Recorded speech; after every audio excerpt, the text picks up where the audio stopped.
உலகெங்கும் பரவி வாழ்கின்ற அருமை தமிழ் சொந்தங்களுக்கு சோதிட பூமியின் வாயிலாக சோதிட கார்மேகத்துடைய பணிவான வணக்கத்தின் மூலம் தெரிவிச்சுக்கிறேன். இப்போ இந்த வருஷம் 2026ஆம் ஆண்டுக்கான புத்தாண்டு பலன்களை நாம் பார்க்க இருக்கின்றோம். இந்த வருஷம் 12 ராசினியர்களுக்குமான ஒரு அருமையான ஒரு வாய்ப்பை தர இருக்கின்றது.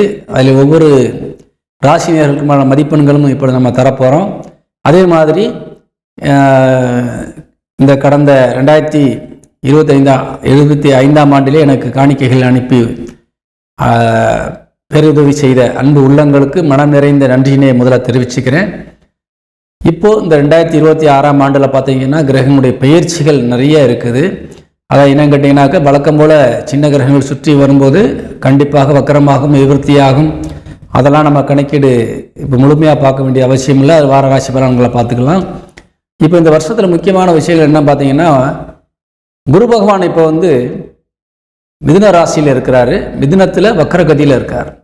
அவர் பார்த்தீங்கன்னா மார்ச் மாதம் 17ஆம் தேதி குரு வக்கர நிவர்த்தி அடைகிறார். அதுக்கப்புறம் மே மாதம் 26ஆம் தேதி காலையில் ஒரு 11:30 மணி அளவில் உங்களுக்கு கடக ராசிக்கு பயிற்சி ஆகிறார். சரிங்களா? குரு பயிற்சி மே மாதம் 26ஆம் தேதி இருக்குது.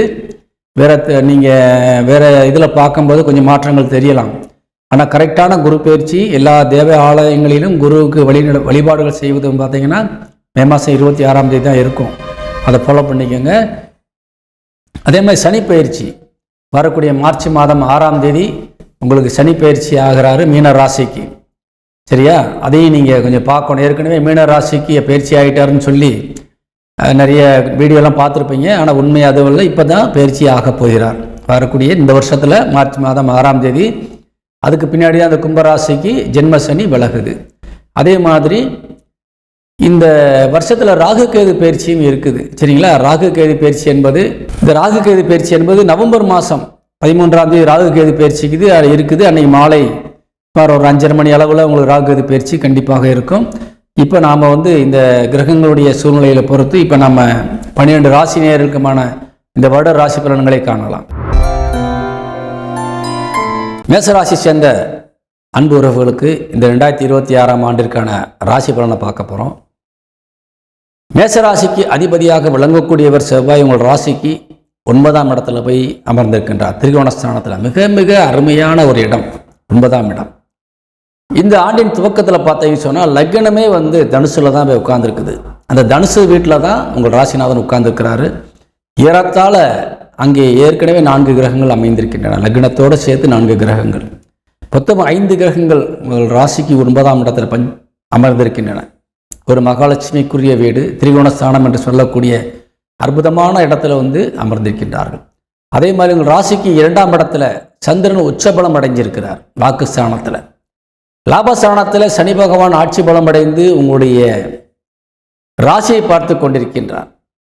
அதே மாதிரி 5ஆம் இடம் என்று சொல்லக்கூடிய பஞ்சமஸ்தானத்தில் கேது உட்கார்ந்துருக்கிறார். சரிங்களா? லாபஸ்தானத்தில் ராகுவும் உட்கார்ந்துருக்கிறாங்க.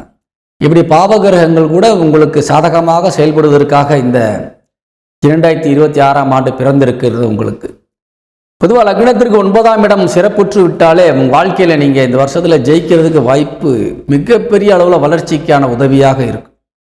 உங்கள் தந்தை வழி உறவுகள், அதேமாதிரி தாய் வழி உறவுகள் எல்லாம் உங்களுக்கு மிகச்சிறப்பான யோகத்தை தர இருக்கின்றார்கள். தந்தை வழி சொத்தெல்லாம் எவ்வளோ வழக்குகள் இருந்தாலும் அது முடிஞ்சிடும். அப்பாவுடைய சொத்தை நீங்கள் பிரிக்கிறதுக்கு அண்ணன் தம்பிகளுக்குள்ள பிரச்சனை இருந்தால் இந்த வருஷம் முடிஞ்சிடும். எல்லாமே சால்வாக முடிஞ்சு சுமூகமாக பேசி தீர்க்கப்பட்டு உங்களுக்கு அனைத்தும் கைக்கு வந்துடும். தாயாருடைய சொத்துக்கள் உங்கள் ராசிக்கு 4 கூடையவன் சந்திரன் 2ஆம் இடத்துல உச்சபலம் அடைஞ்சிருக்கிறார். சுயசாரத்தில் உச்சபலம் அடைகிறார். ரோகிணி நட்சத்திர காலில் உட்கார்ந்து உச்சபலம் அடைகிறார். அப்போ தாயுக்குரிய கிரகமானது உங்களுக்கு எவ்வளவு கேட்டாலும் கொடுப்பதற்கான ஒரு தயார் நிலையில் உங்களுக்கு அமர்ந்து விட்டது.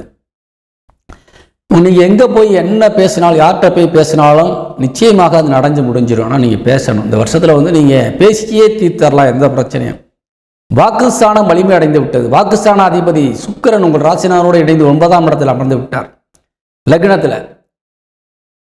அதே மாதிரி லக்னத்திற்கு 5 கூடையவன் சூரியன், அவரும் உங்கள் ராசினாரோடு இணைந்திருக்கின்றார். ராசிக்கு 6 கூடையவன் புதன், அவர் உங்கள் ராசியில் உட்கார்ந்துருக்கார்.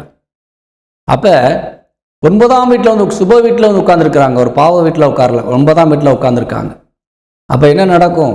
நீங்கள் எவ்வளோ கடன் வாங்கியிருந்தாலும் இந்த வருஷம் முழுமையாக முடித்து விடப்படும். அதே மாதிரி கடன் வாங்கி நோய் நொடிகளுக்கு மருத்துவ செலவு பண்ணிக்கிட்டு இருந்தீங்க சொன்னால் இந்த வருஷம் மருத்துவ செலவுகளே பெரும்பாலும் இருக்காது. அரிது ஒன்றாக இருக்கும். எப்பயாவது யாருக்காவது ஒரு 1-2 இருக்கும். மற்றபடி 100% மேலே இந்த மேசராசி சேர்ந்த அன்பு ஆண் பெண்களுக்கு நிச்சயமாக உடல் ஆரோக்கியம் முழுமையாக மேம்படும். ஏன்னா இந்த 2025 சனி வக்கரமாய் உங்கள் ராசியை பார்த்துக்கிட்டு இருந்தார். அது ரொம்ப ரொம்ப கொஞ்சம் நிறைய கொடுமை அனுபவிச்சுட்டீங்க. உடல் ரீதியாக மன ரீதியாகவும் உங்களுக்கு பல பிரச்சனைகள். சரிங்களா? பூர்வீக சொத்தெல்லாம் உங்களுக்கு நிறைய பிரச்சனையாக இருந்திருக்கும். அது எல்லாமே இப்போ சால்வ் ஆயிரும். சரிங்களா? இந்த 2026 ரொம்ப சூப்பராக இருக்கு. ஜனவரி பிறந்துருச்சுன்னா உங்களுக்கு வாழ்க்கையும் மாறப்போகுதுன்னு அர்த்தம். சரிங்களா? அருமையான சூழ்நிலையில் பிறக்கிறது. 9 குடையவன் குரு வக்கரம் அடைந்து 9ஆம் இடத்தை பார்க்குறார். இது ஒன்று தான் சின்ன மைனஸ்.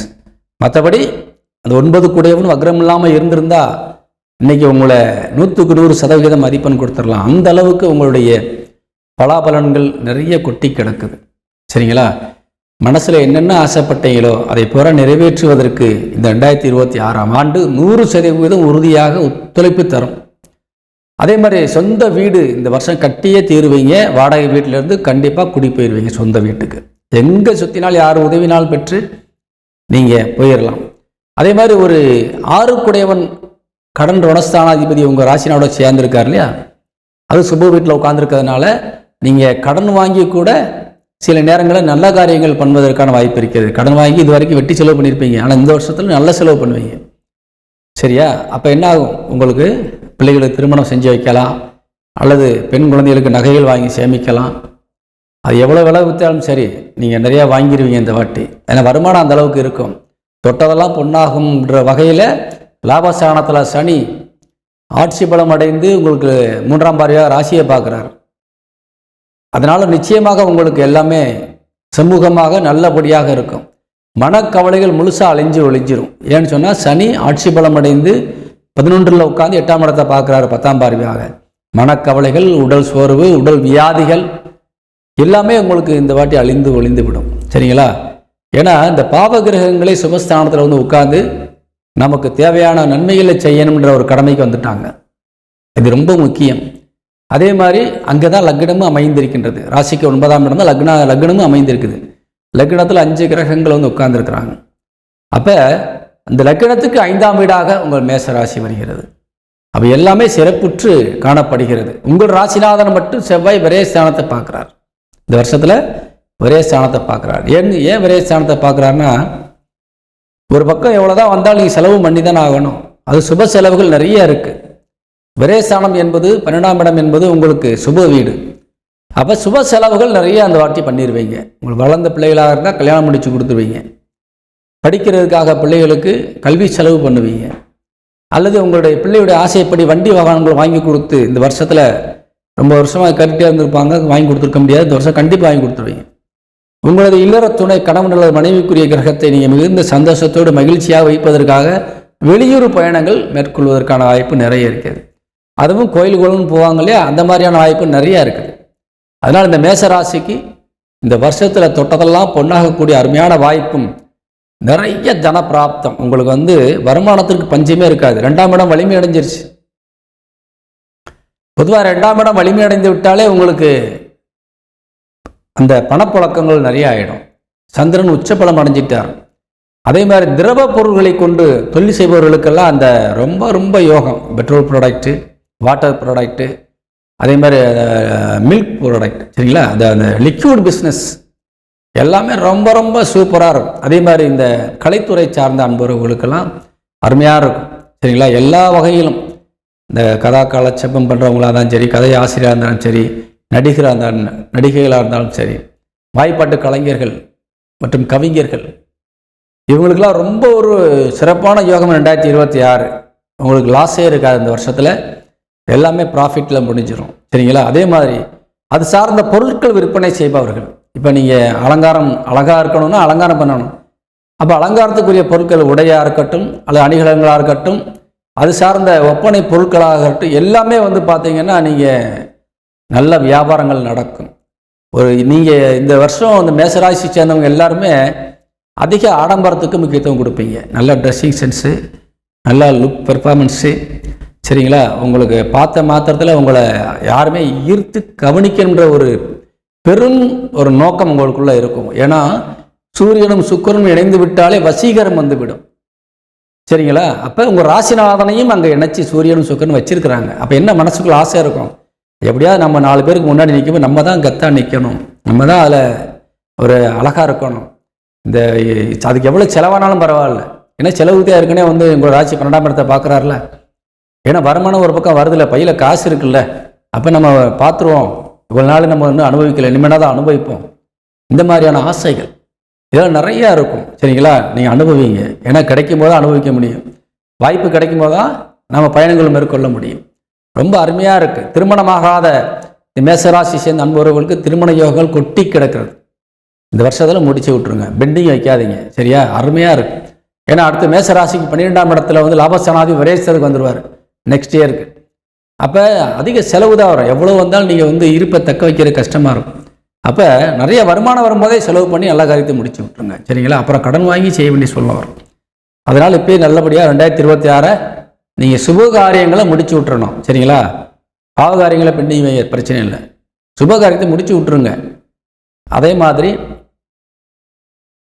நல்ல குடும்பத்திற்கு தேவையான எல்லா வசதிகளையும் செய்து கொடுங்க. இந்த வருஷம் உங்களுக்கு பார்த்தீங்கன்னா மகிழ்ச்சிக்கான வருடம். மனதை நல்லா சாப்பிடணும். இந்த வருஷம் என்னென்ன நீங்கள் சாப்பிடணும் ஆசைப்பட்டீங்களோ அத்தனை சாப்பிடுங்க. ஏன்னா உடம்பு ஆரோக்கியமாக இருக்குது. எவ்வளோ சாப்பிட்டாலும் கடலை சாப்பிட்டாலும் செமிக்கிற அளவுக்கு உடம்புல தெம்பு இருக்குது. குறிப்பாக வயசானவங்க பார்த்தீங்கன்னா பெரியவங்க இருக்கீங்க இல்லையா, ஒரு 60 வயசுக்கு மேலே உள்ளவங்களுக்கெல்லாம் உங்களுக்கு 100% உங்களுக்கு இந்த ஆண்டு உடல் உபாதைகளிலிருந்து வெளியே கொண்டு வரும். மனசில் நிம்மதியாக இருக்கும். குடும்பத்தில் இருந்த பிரச்சனைகளால் கவலையில் இருந்தீங்கன்னா அது எல்லாமே சரியாயிடும், சரிங்களா? 2026ஆம் ஆண்டு மேசராசிக்கு 95 மதிப்பெண்களை கொடுக்கிறது. நீங்கள் மென்மேலும் வளர வேண்டும். வாழ்த்துக்கள். வணக்கம்.